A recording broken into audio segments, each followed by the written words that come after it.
All right, welcome to Halitics. So glad to talk to you today. It's Thursday. I'm Hal Ginsberg, and very excited to welcome back to Halitics Chuck Pennacchio, friend of mine, great organizer. Chuck, I get a little feedback, I think, from your end, maybe if you turn the volume down just a tad on your side, but you can hear me, I'm sure. Good morning, or actually, it's afternoon. How are you doing, Chuck, today on Thursday? Let's ask it that way. Yeah, well, it's Happy Pi Day, right? 314. Yeah. Yeah, 3.14. For all of our math minded folks out there. I'm doing well, thanks. I appreciate your asking, and just my spirits are good. Just thinking a lot about the topics that we're going to be discussing today. Well, I was really happy to get you on because your piece is in Op-Ed News, and it was a response to the State of the Union from Joe Biden last week. And it's excellent because we had Arlen Grossman on earlier this week, and you and Arlen, without my knowledge, had a back and forth where you were more critical, more concerned about Biden's speech and the potential that it might have had to reverse what you view as a problematic election coming up result, a problematic result. Arlen also concerned, but Arlen feeling that Biden may have shored up some of the support he had been losing and maybe was turning things around. You have a more pessimistic view. Is that fair to say? A more critical view, and actually, I have a radically hopeful potential solution. So that's what I like to center on. Well, the question we're going to ask you at some point, and I'm going to get to your solution before I actually push this at you, but you do want the Democrats and Joe Biden to I wouldn't call it a Hail Mary maybe, but it's getting late in the game, to use a football metaphor. And I used to play football, so we'll bring that into the game. It's not time yet for a Hail Mary, but maybe hurry up offense. Is that fair to say? Well, yeah, and people say, well, it's 8 months till the election. I mean, to my mind, it's really 4 months till the last minute critical decision making. That is mid-July. We have to take a look at the polling numbers. And also just keeping in mind that the Republicans are in the process of stealing the election, as they've been doing regularly, 2000, 2004, 2016. They tried in 2012. They tried again in 2020 and are continuing with that coup d'etat on January 6, 2021. So the Republicans are out to win, and the Democrats, it's very disconcerting. The Democrats are not really built to win. And I am determined to push forward thinking and planning to better position the Democrats to win up and down the ballot. It's not just about the presidential, and also keeping in mind that this is not a direct plebiscite. It's not a direct election. It's an electoral college contest. It's state by state. And right now, Trump is running ahead in all of the swing states. That's the most important thing to look at. He is ahead in the swing states, but it's a close election. We'll look at the polls at some point as well. Right. You're a healthcare guy. You're the co-founder and is it president of one payer. I keep wanting to say single payer. It's one payer states. And folks, you can see the name right there on the screen, right under. Yeah. Let me just see if I can. Getting a little feedback from Chuck. I'm not sure why. Onepayerstates.org. I think it may be if you can turn your volume down just a bit, we won't get that feedback. So onepayerstates.org is an organization that Chuck put together to push for the ability to allow states to enact single payer healthcare, since it seems like Congress isn't going to do that. You're such a big fan of one payer, as am I, single payer. I think it's clearly the solution, the only real solution to the healthcare woes we face. I want to know whether you think this is going to be a winning issue for Dems, or could be a winning issue if they pushed it. But let's get there after you tell us what is in your article at Op-Ed News. The link, by the way, in the description of this program, if you want to read what Chuck had to say about how Democrats can turn things around. So what do you propose? Well, I mean, just what I propose here is to come up with an electoral strategy to keep us from going into fascism. I mean, it's an anti-fascist agenda that we're talking about, pro-democracy, anti-fascism. And I'm not particularly partisan in the sense that I think any candidate who runs on healthcare smartly, it's to their benefit, whether they're a Democrat, a Republican, or an independent. Anybody who embraces this topic, it is a winning issue, and it's an issue that's getting very little attention in this moment. The big issues, as you know, are border. That's perhaps number one, which is stunning, and that's a real problem for Biden. And then the economy, probably number two, and then abortion seems to rank around number three, and healthcare is down the list a little bit, maybe 4, 5, 6. But my article lays out the argument that that fairly or unfairly, Joe Biden is a weak candidate right now. He's not performing well in the polls, despite the fact the economy is doing far better than economists were predicting a year ago. I mean, virtually every economist I was reading was saying that we were going to be into a deep recession by the end of 2023. I can't remember anybody who was saying otherwise. And it's an economic miracle of sorts that we are doing as well as we are. And inflation has been largely tamed with the critical exception of food prices. And that's what people focus on most, right? Food and gas. Well, also rent, I'd say, is very important. Right. And although housing costs are going down, are not going up the way they were, and maybe in some areas are actually coming down a little, Chuck, it's still, often 30, 40, 50% or more of families' take-home pay. Sure. And I'm not saying that the economy is robust across the board. That absolutely is not true. And I mean, still 2/3 to 75% of the population is living paycheck to paycheck. And it's really, they're not in a position to deal with an emergency. So all of that to say is that there is this disconnect between what Biden has been able to do and what people are crediting him for doing. So it's nothing personal. It's simply the optics, it's the numbers, it's the data that indicate that we need a stronger candidate at the top of the ticket. And other issues that are problematic for Joe Biden is clearly he's losing a lot of support over Gaza. Wherever you come down on that issue, it still is very problematic, especially with young people, Arab Americans, Muslim Americans, and Black and brown people. He's really leaking badly with the Black population, which is really stunning. Yeah, isn't that interesting that Joe? It looks like the support for Donald Trump among African Americans is really going up, especially among African American men. And I think a big reason for that is because so many African Americans are economically in the same boat as the white working class, which has largely embraced Trump as someone that they view as more likely to create more decent jobs for them, right? That they could occupy. Now, whether that's true or not, we could debate that. I don't know if I want to get into it too much today, but I've even heard, I often tell an anecdote about back in 2016, I was talking to an African-American friend of mine in Detroit. And to my amazement, he told me he was planning to vote for Donald Trump because Donald Trump had a plan to revitalize the auto industry, which was actually fair. He was talking about tariffs. He was pushing tariffs and on steel, but also cars, automobiles. And, whether he was good or not on trade, I think on balance, he certainly brought an important issue to the forefront.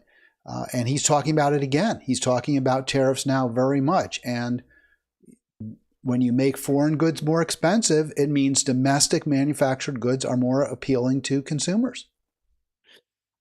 There's no question that he's been able to, I would say, market and game the system more than anything else. I mean, the fact is that about 2/3 of the population thinks that Republicans are better for the economy than the Democrats, which defies all logic and statistics and data. It really does, And I'm not this is not a biased position, but it's stunning to me, that the economy has really remarkably turned around in a lot of ways. I mean, jobs creation, remarkable. These are the best jobs numbers we've seen in 50 years.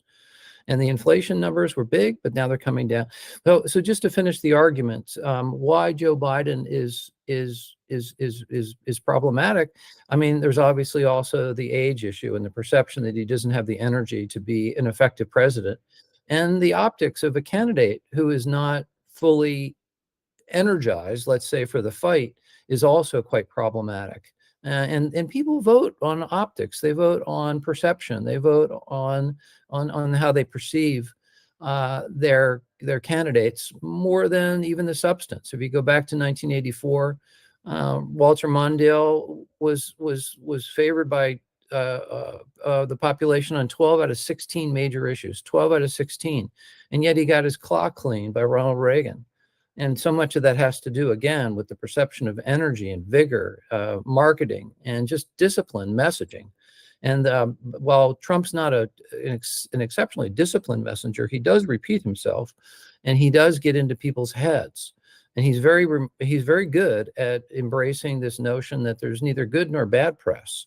That is, that you want to be in the media, you want to be in the minds of voters, prospective voters, 24/7.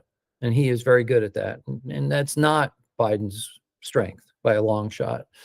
So to just finish the argument, then I'm suggesting, by way of, first, I think I'm editing this in my own mind as we go forward, but I think that the way to talk to convince the DNC to embrace this conversation is to say, we need a contingency plan. We need a contingency plan based primarily on what are the numbers in the middle of July. If in the middle of July the numbers are anemic and are even worse than they are now, I think it's time to pull the cord and figure out something else. And the other thing is, what if we're to have a health incident with Joe Biden? How do we go forward then? I mean, do we just leave it into the hands of the White House at this point, and Vice President Harris? And then it's up to her to pick a running mate? Is that the way this is going to go down? Because her numbers are even worse than Biden's. Yeah, I was going to ask you about Harris, and it's interesting what you're saying here is you're not calling right now, as I understand it, for Biden to step down. Correct. You're not calling for him to anoint a successor to run for president, whether it's Kamala Harris or somebody else. You're just saying that this is something that needs to be planned for, depending on how the polls look in July. Is that fair to say? Yeah. Yes. And it's also important to say, and a lot of people miss this when I make the argument, is that we're going to have to get Joe Biden's buy-in. I mean, he needs to embrace this, and he needs to present it in a way that allows for a confident transition, whatever that looks like. Whether he's the kingmaker, and he essentially taps his successors and hands his delegates over to folks, which is fundamentally anti-democratic, and that could in itself be a little bit problematic. The better way to go forward, I think, is to have a choreographed open convention, and that would bring in a number of prospective candidates and give them a chance to Doesn't an open convention, though, kind of flout the Democrats' general behind closed doors, smoke-filled room approach, the way they shut Bernie out of, and I know you were a Bernie supporter in 2016, shutting him out of, and his supporters out of the whole process, right, and using them basically as props to the extent they possibly could. Sure. Yeah, that is the track record, unfortunately. I mean, we go back to 1968, that debacle of a convention where there was street fighting, rioting, and there was rioting in the hall of the convention as well. This is Chicago, 68. And then the party reformed itself and went the other direction, very pro-democratic reforms with the McGovern election. And they determined that was not the way to go. And then they backpedaled. So there was a reaction. And so the party has been very, very centered on making sure that things are controlled, that these super delegates, who endorsed Hillary in 2016 before the election was even starting, that rigged the process, thumb on the scale and so forth. But I think that an open convention would restore that confidence that the Democrats are waking up and that they have to rebuild their connection with the base, with the people who vote in their elections. They can't allow people, the perception is that the voters are taken for granted, especially black voters, especially black women in particular, who are the most loyal of all Democratic Party voters.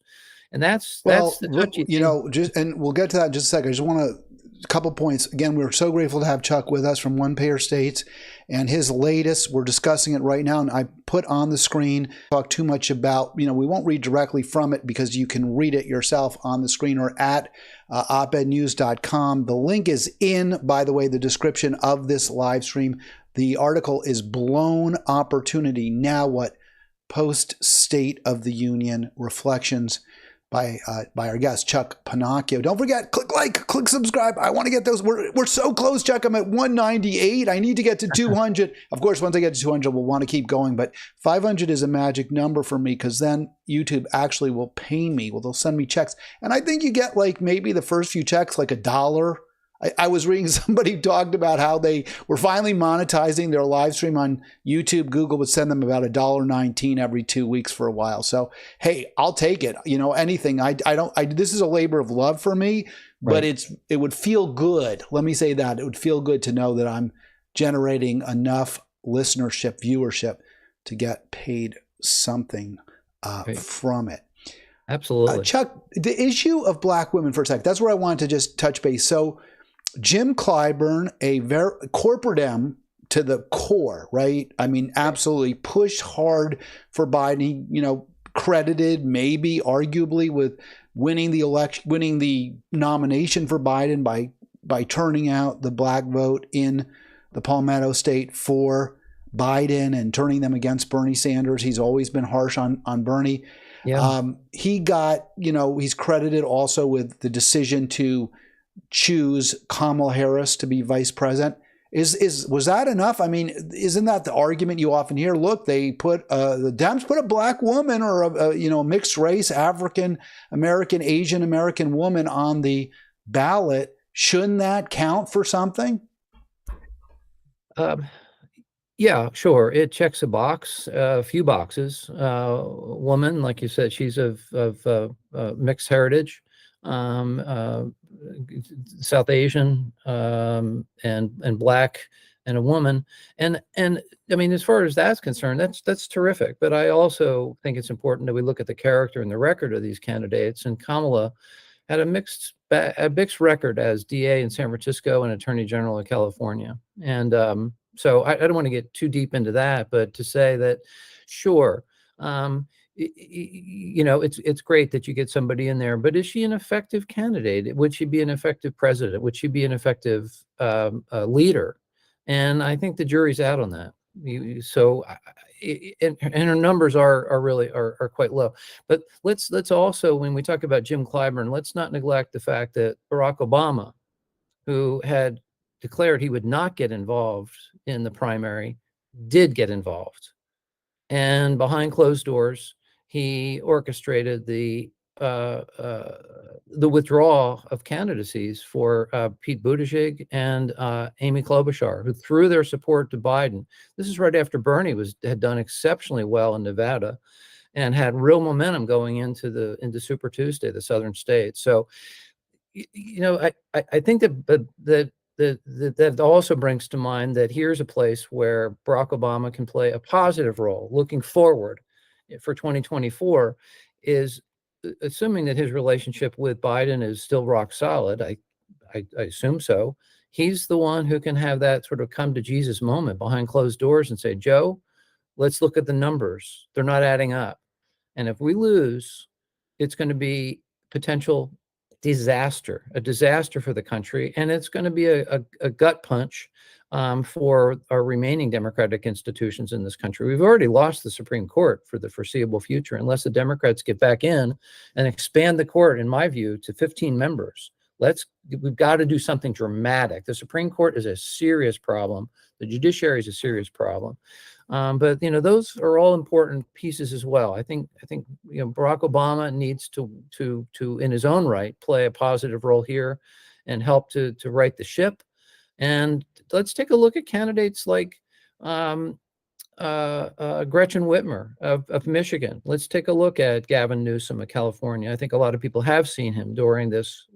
I have different feelings about these different people, but let's let them run out there. Let's take a look at Ro Khanna, progressive, candidate who is eyeing the White House for 2028 and is is Biden's progressive connector to his campaign, right? He's campaigning. He's out there beating Biden. the bushes for Joe Biden, no question. It's not increasing his popularity among progressives. For example, I'll just say with regard to Khanna, and I just got a long email from Bernie. I mean, obviously not just me. I mean, he sent it to probably millions of people, whatever, right, however large his list is.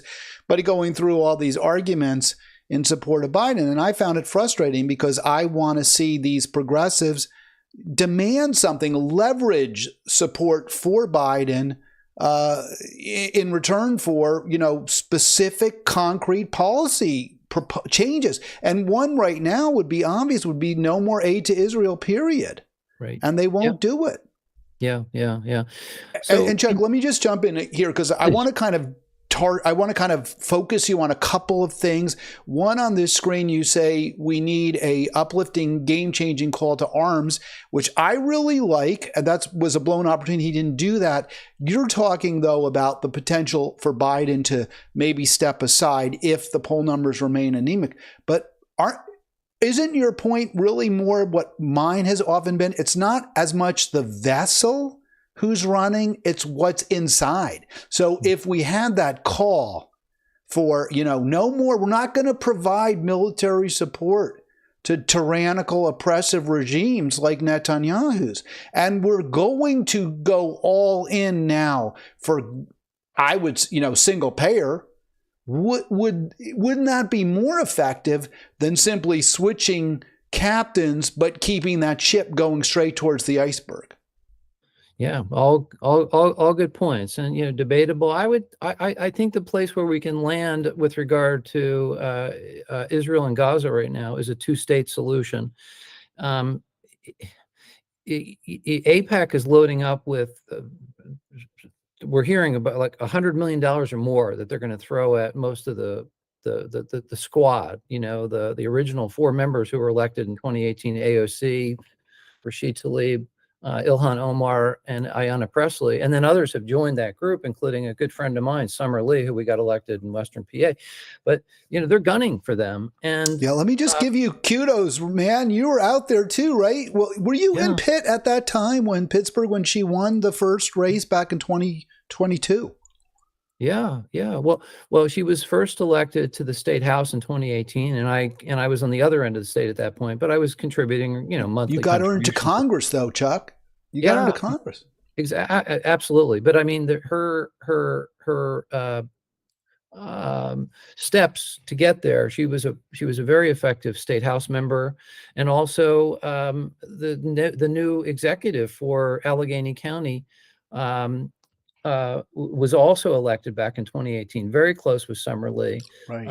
And so we got them elected. We took back the state house in Pennsylvania. Nobody saw that coming. And we're close to getting the state Senate and also the governor. They broke the pattern of going back from Republican to Democrat. The Democrats went from a Democratic governor to another Democratic governor, in this case, Josh Shapiro. But yeah, I think the speech itself, I'm glad you brought that back to focus. The speech itself needed to be much more uplifting. I think it's more than just calling for issue changes. I think it really needs to appeal to people's sense of purpose. There needs to be a vision for the country. We can't just talk about saving our democracy when it's already mostly broken. What are we saving? We need to invigorate it with new energy and with new commitment. But we talked about the Supreme Court. There needs to be an accounting of the mass media who are complicit in all of this. They're using our public airwaves, right? And they don't give over free time for debates and discussion, even in the 6 weeks running up to the election. We need campaign finance reform. We need to stop all this gerrymandering. We need to do away with the Electoral College. The list goes on and on and on. But to me, it was a missed opportunity because Joe Biden just vaguely says, well, why are you running? To finish the job. Well, what job are we talking about? Have you really clearly defined a vision for the country? Have you really laid out the necessary reforms, in fact, to get us to a vigorous constitutional republic that centers on democratic values? That was the missed opportunity. And I drew the analogy to the Day of Infamy speech where FDR lifted the country after the attack of Japan on Pearl Harbor, and then John Kennedy's call in May of 1961, coming off of, at that point, what was a very disturbing meeting he had with Nikita Khrushchev, where basically he had his hand he was crushed by this meeting he had where Khrushchev said, "We're going to bury you. We're going to bury you."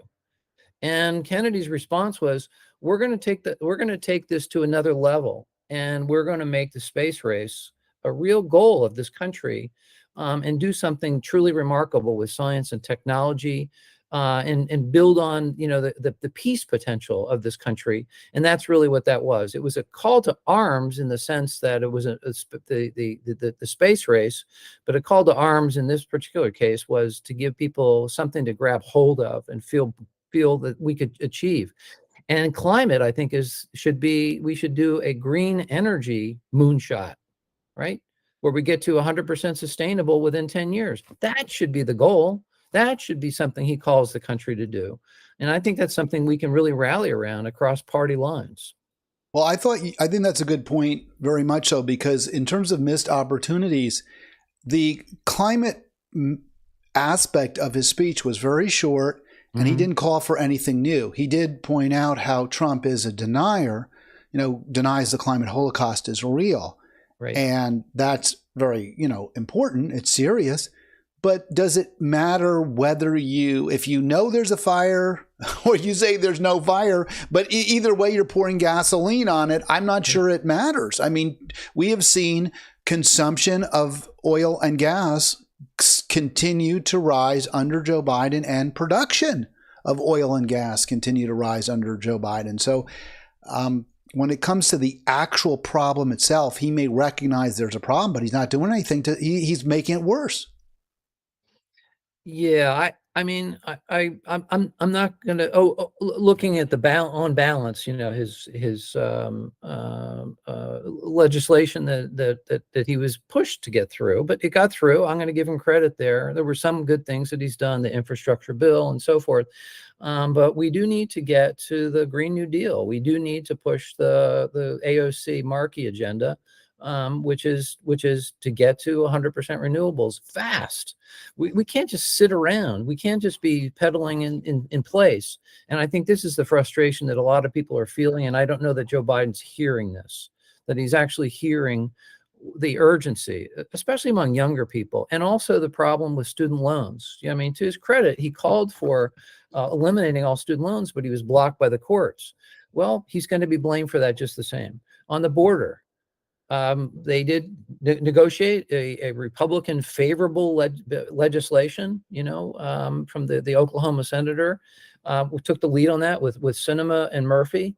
But it was basically a wish list among the Republicans for the border. And Biden jumped on that and said, I'll sign it. But Trump pushed it back and, called on his loyalists not to pass the legislation. So now he has to deal with this border crisis. And it is a crisis. We can't deny that. It really does. It adversely affects mostly urban cities in a lot of blue states. But in any case, these are all problems that just pile up. In Gaza, we mentioned before, this is baggage that he has. And we need a candidate, I think, without that baggage at the top of the ticket, who's going to inspire people and begin thinking more in terms of aspirational goals, what we can do on climate, what we can do with the economy, wealth inequality, what we can do with, democratic reforms up and down, judicial reforms, policing. All these issues have got to be addressed forthrightly, and we can't waste time. And I just don't see that coming. Even if Biden is reelected, the Senate's going to be an issue. The 22 seats that we're defending for the Democrats, and Joe Biden does not appear to have coattails. So keeping the Senate is going to be tough. Winning back the House is going to be tough. But it's got to be a unified government ultimately in order to get all these goals achieved. All right, And how do Chuck we do that? Pennacchio with us, and really great insights from Chuck. And really, and again, I appreciate your joining me. You know, you mentioned the border bill that Biden promoted, and I'm glad you phrased it the way you did, because it really was a bad bill. It wasn't something we would want.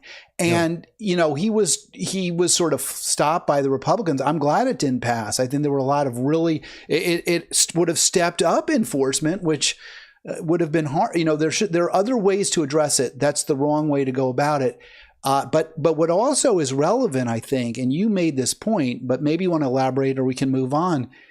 It's not going to inspire people, right? The progressives, the people you want to bring out are going to be like, wait, for this? You mean because you were basically arguing that Trump didn't let you be Trump because he wants to be Trump? We're supposed to support you? It's not going to work. Right. Yeah, the bill was problematic in a number of ways, to be sure. But at the same time, as I said a minute ago, we've got to acknowledge that there is a border issue. It is effectively, it's an open border. I mean, I had this conversation with Dennis Kucinich recently, who's running as an independent and trying to get his old seat back in Ohio. And I mean, Dennis has said we've just got to close the border and figure out how we're going to manage this crisis, because it's a humanitarian crisis as well, and it's a political crisis. And right now, in the moment, my primary focus is, of course, on the humanity that's of the issue, but how do we stop the fascism, and how do we give people a sense that there is a promising future, and give people inspiration for wanting to go out and vote and work to win this election. So the border absolutely needs to bring the dreamers into citizenship, those folks who were born at a very young age overseas, came to the United States, and this is the only country they've known, the dreamers. It's a huge population, like 9, 10, 11 million people, Hal. These people have just been left behind for an entire generation, and that's just wrong. So, Chuck, all great points. I want to I shared this a little bit earlier. This is the numbers from Pennsylvania. Right. Those are because you were talking about the swing states, right? The purple states, what have you. And Pennsylvania, you made the point, is trending blue. I don't think there's any question about it. It has been moving to the left with also the election of John Fetterman, although he's turned out to be far from the progressive we had hoped he might be. But still, he ran as a relatively progressive Democrat. He won. Summer Lee, of course, winning, and the state house and the governor, Democratic. But if you look at those numbers, they're not great. They're better for Trump for sure, although there's a Susquehanna poll there that has Biden way up. You don't see the speech which was given after the SOTU, which was given, I guess, on the 11th, right? So it was a week ago. You don't see that speech, or a week ago yet tomorrow. You don't see that speech is going to change the race dramatically in Pennsylvania. No, I not dramatically, and I would just make a nuanced distinction here between blue and progressive, which is to say that the Republicans have gone so far right in Pennsylvania that center right Democrats like Josh Shapiro, and as we're finding out, John Fetterman, and I've known John a long time, and he's not a progressive. He never was. He endorsed Bernie, and that's, I think, what got a lot of people thinking, oh, well, he must be a Bernie crowd. He must be progressive. But the reality is that John's never, I shouldn't say never, he's never clearly come out in support of single payer. He's paid lip service at times, but he's not on with the Medicare for All bill. This is the first opportunity he's had to show if he supports it or not, and he doesn't. So there he is on that issue, and he's openly attacking progressives. I mean, attacking them verbally. And he's hoisted an Israeli flag on the top of his house, and has stood up there waving it, like sticking it in the face of people. So it's his style of politics is really bizarre to me. It's like trying to shame people for making the choices that they have. Shaming people for identifying as progressive is really what he's been doing, and it looks like he's, I don't know, I'm just conjecturing here a little bit, but is he repositioning himself to play kind of a Kyrsten Sinema or Joe Manchin role in the Senate going forward. And he's a very ambitious guy. I know John, again, I know him very well, and his yeah. So in any case, so I would make a distinction there in Pennsylvania as to say, yeah, it's trending more blue, but is it trending more progressive? Open question. All right, Chuck Pennacchio with us, and I appreciate that distinction as well, very much so, because being a Democrat certainly doesn't make you a progressive. I'm very concerned with some of the policies that the Maryland Democrats are pushing, and we may not get to that today, but if not, I'm certainly going to bring it up tomorrow. I want to get into the strategy of in terms of Gaza, in terms of Israel, and you talked about the two-state solution. Right. I've often said I support a one-state solution, and there's been a lot of pushback for that. We don't need to get into the an argument or discussion on that, but I just want to get into kind of what I view the challenge that Joe Biden faces, and this is really a political challenge. The Republicans seem pretty comfortable with our full-throated, full-throttle support for Israel, and so Donald Trump can say, I support Israel, which he has done. He's been relatively quiet, knowing that the issue is hurting Trump right now, but he can say it without really risking alienating his base.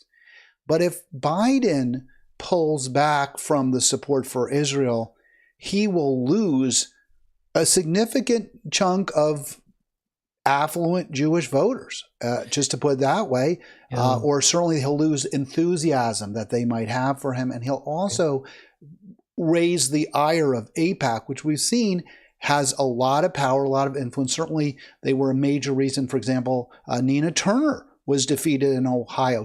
They couldn't stop Summer Lee, but they may be able to unseat one or two of the squad members, as you mentioned, is their goal.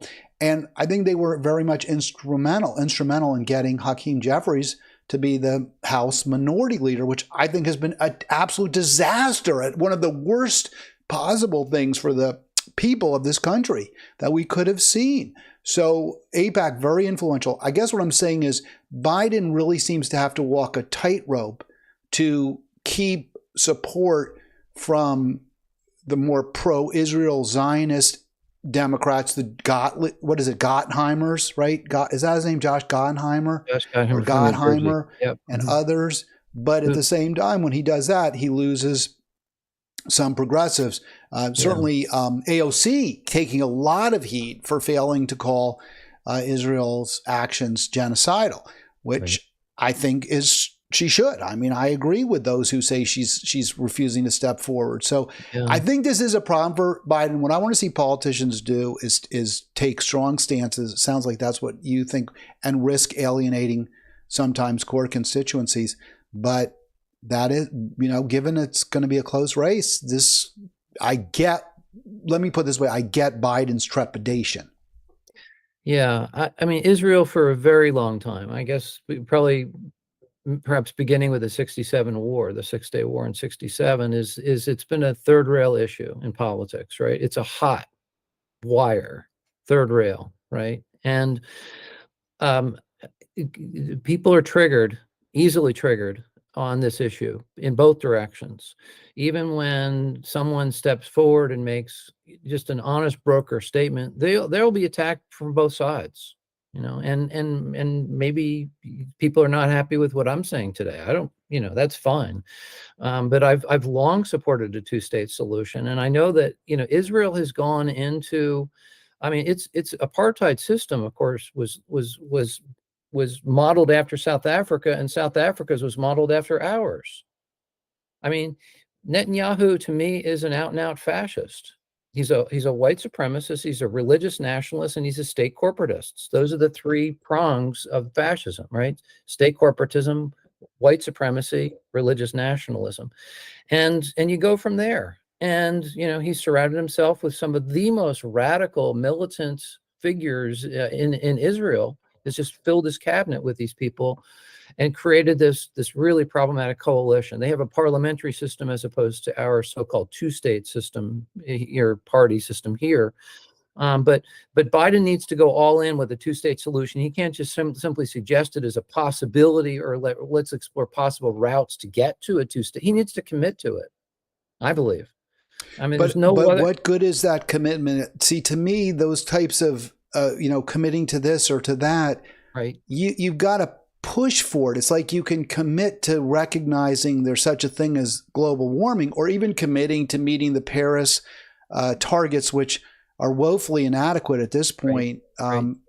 But you can commit to something verbally, rhetorically, but if the policies don't match up, I think ultimately it's meaningless. So he can say, I support a two-state solution, but as long as we keep shipping the arms over to Israel, just like he can say, well, we commit to humanitarian aid to Gaza, and yes, maybe a few lives will be saved. I don't mean to diminish that or minimize it, but ultimately thousands, tens of thousands are being killed. Maybe hundreds of thousands will die in the end because of what Israel is doing and because we're supporting them militarily.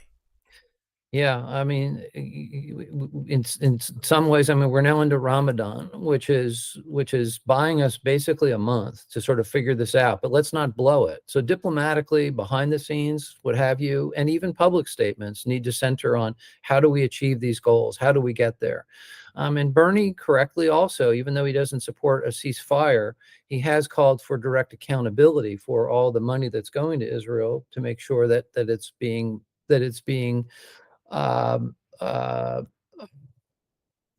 curtailed when any of these weapons are used against civilian populations. So, I mean, there's things that we can do, things that Biden can do, but right now he also just politically he appears to be very weak. I mean, the United States is a junior partner in that relationship. We're a junior partner. We follow Israel's lead in the Middle East. And we also have to think about, our future relationship with Iran. And Iran does play a significant role. I mean, they do back and support Hamas, Hezbollah. And so we just have to have all eyes open here and understand that it is a complicated environments. It's a complicated region, but the fact that 2/3 of the 30,000 plus who have died in Palestine are women and children, and they're civilians, and yet any number of supporters of Israel see them all as terrorists. So no, look, I think Joe Biden should do the right thing, which is to stop all aid to Israel right now, and I think it should be to even say to Netanyahu, we're going to send the U.S. military in to separate the Israeli Defense Forces from, as they're called, the IDF, even though they're very offensive.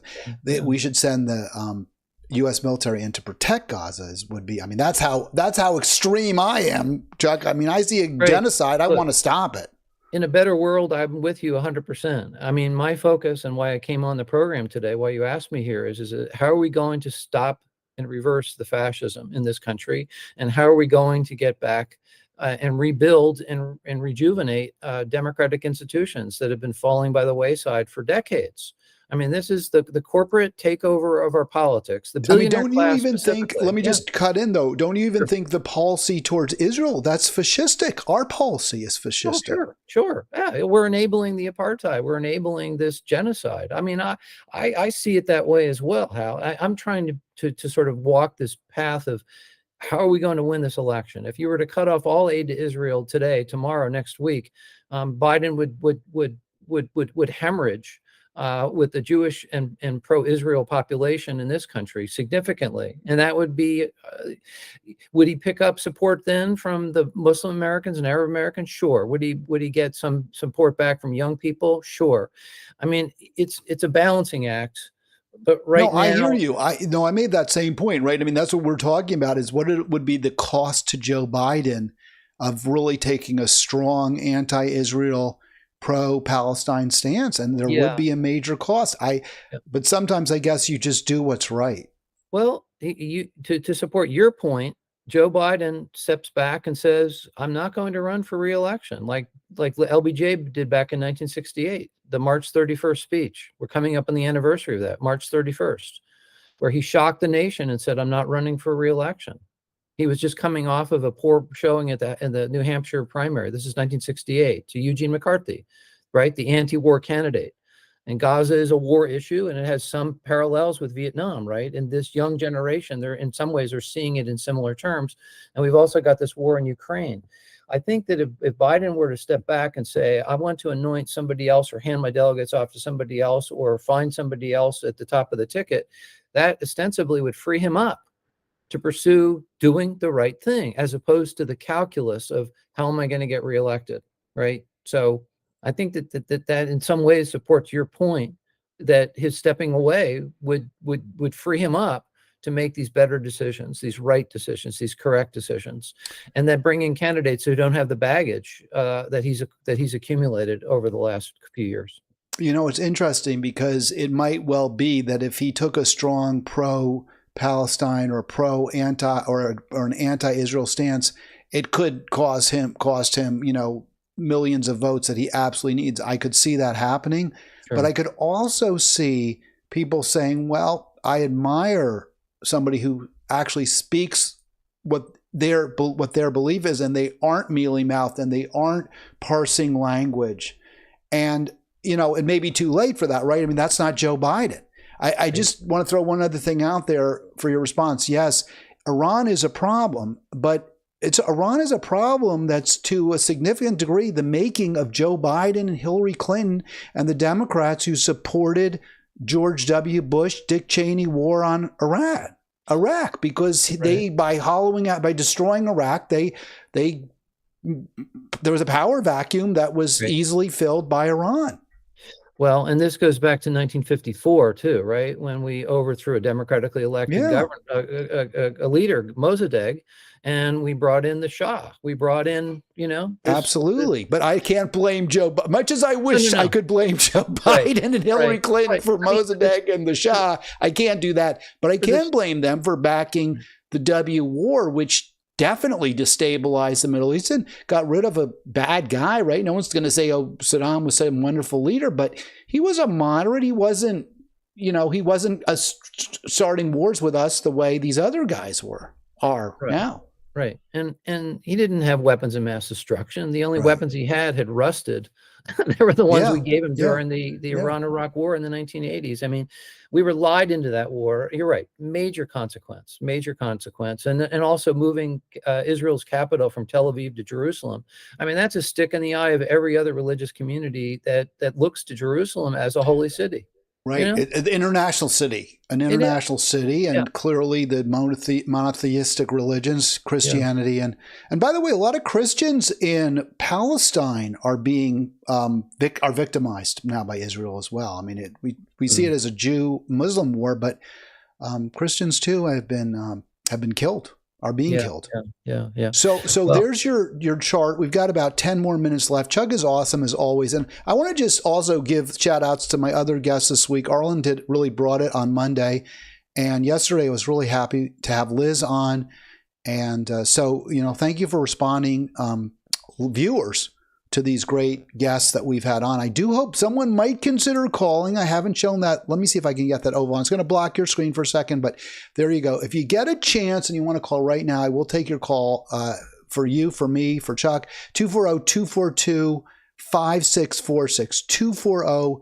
240-242-5646. Haven't gotten a lot of calls. Would love to get them. So 240-242-5646. And it's right there in the description as well.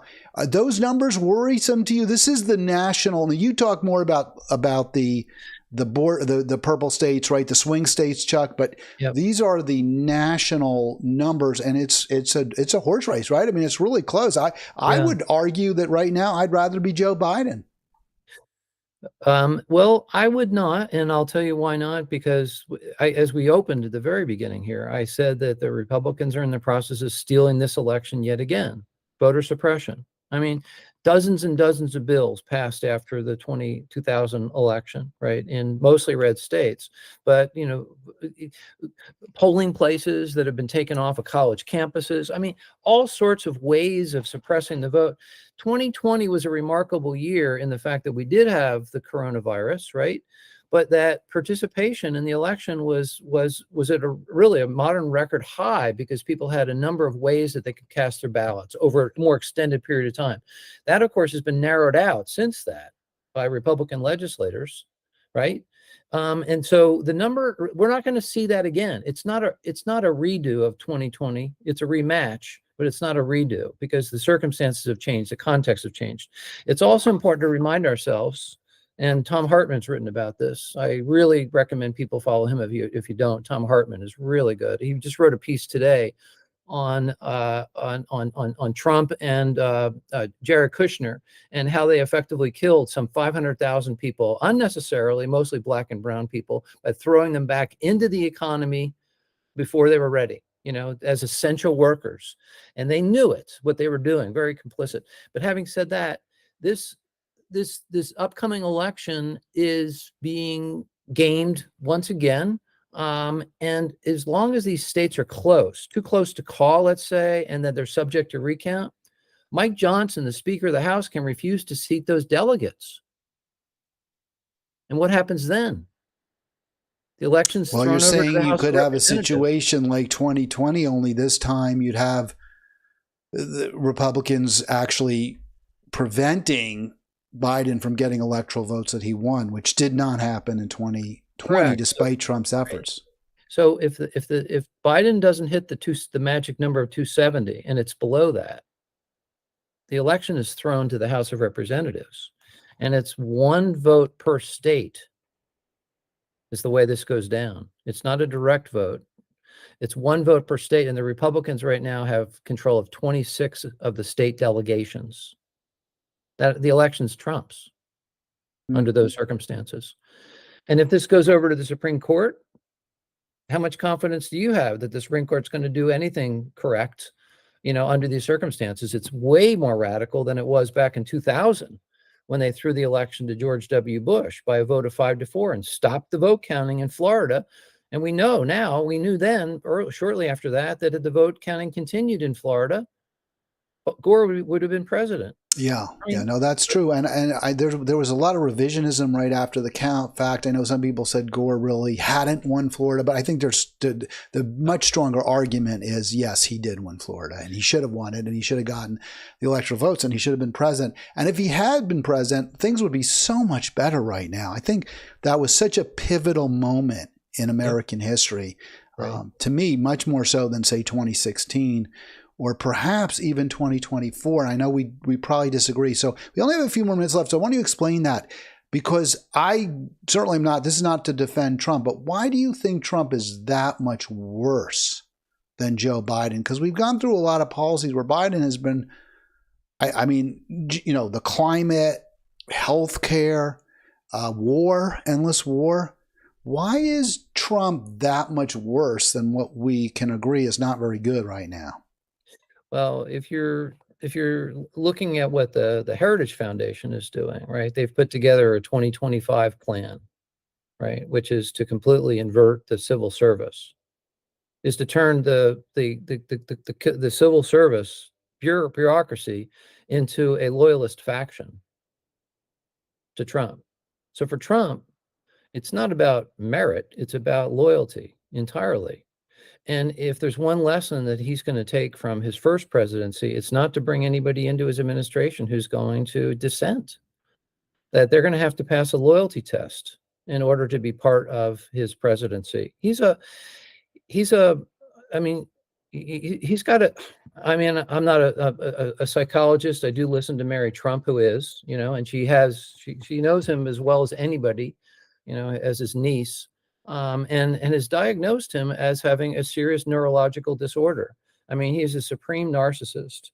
And there's something very wrong with this individual who puts himself above the nation, above the Constitution, and coddles dictators around the world. This is somebody who is aspirationally, he envies Orban of Hungary. What didn't get much attention last week during the State of the Union was that Orban made a visit to Mar-a-Lago to visit with Trump to talk about how he was able to institute fascism in Hungary. This is serious. I mean, Orban is somebody who is embraced by Tucker Carlson, is embraced by the right, and he's held up as the model for what they want to have become the governing system in the United States, which is a fascist government. That's what's coming if Trump is elected. I'm convinced. look, I'm an historian. You can't predict the future, but you can't ignore what he's saying and doing at the same time, which is planning for a complete fascist takeover of the country. And look, the Federalist Society, for decades, they've been planning the takeover of the Supreme Court and also the lower levels of the judiciary. This continues. Our judiciary has been hijacked by right-wing corporatist interests. That's undeniable. And don't you think, though, let me just jump in. I yeah. think a lot of your points are super strong. I'm not trying to argue them, but when you talk about the courts being hijacked by corporate interests, what I immediately think is, I feel like everything's been hijacked, right? I mean, it's more degree than anything else. And so I'm going to billboard what I'll talk about tomorrow. I'm so upset in Maryland because the Democratic General Assembly is pushing a bill to have online casino gambling, which is a horrible, horrible thing. It's awful. And the Republicans are actually voting against it. So to me, that only happens when a party, and both parties, but in this case, the Democrats, are captive to really nefarious corporate interests. I'm not going to argue that point. And there are any number of examples like this. Like Sugar House Casino is the first inner city casino in Philadelphia, and that was on Ed Rendell's watch. Ed Rendell brought the first inner city casino into existence. Sugar House, Philadelphia. It's heinous. I mean, 10% of the population, roughly speaking, are people who have addiction issues. They're addicted, and they start gambling, and they don't know where to stop. They don't know how to stop. They just don't. It's apparently the worst addiction of all. It just bankrupts people. More suicides from, as I maybe when I heard this, I've been trying to prove this, and I can't quite find it, that we find more suicides resulting from gamaholism than alcohol. I mean, you drink yourself to death, right? But more suicides, certainly more bankruptcies, result from gamaholism than other addictions. Yeah, no, it's horrible public policy. You'll never see me being, I'm not an apologist for the Democratic Party. You know that. I mean, I was a Bernie cred. I was a Bernie delegate. I ran for U.S. Senate. You might remember I mentioned to you back in 06. I mean, I was running on the Bernie agenda. Yeah, before Bernie was a national figure.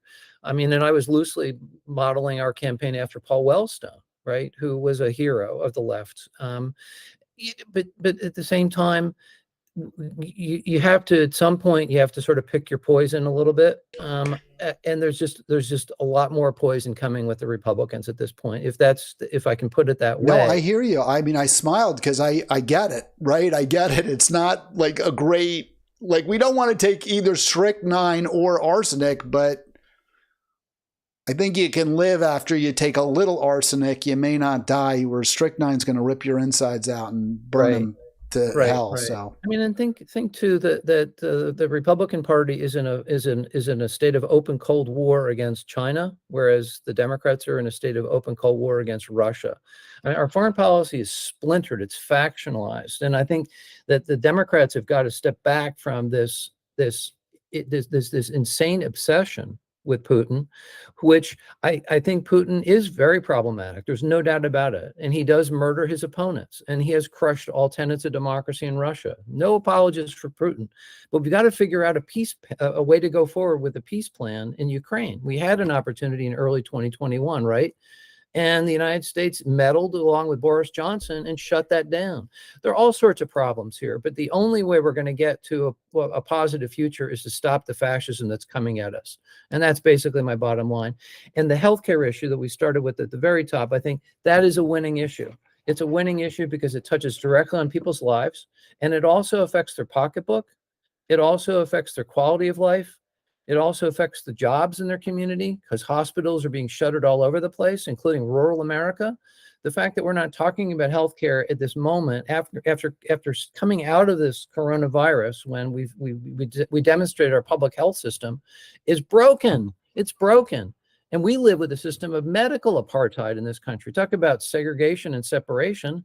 You know, the Affordable Care Act fundamentally just perpetuated the system that existed before, even though more people got onto healthcare, which I'm happy about. But we need to be honest. as you said at the beginning, the only way we're going to win ultimately is to go forward with what we call a one payer or a single payer system, where we can fund it all effectively and efficiently and give the decision making in healthcare back to the patient and the provider. Everybody agrees with that.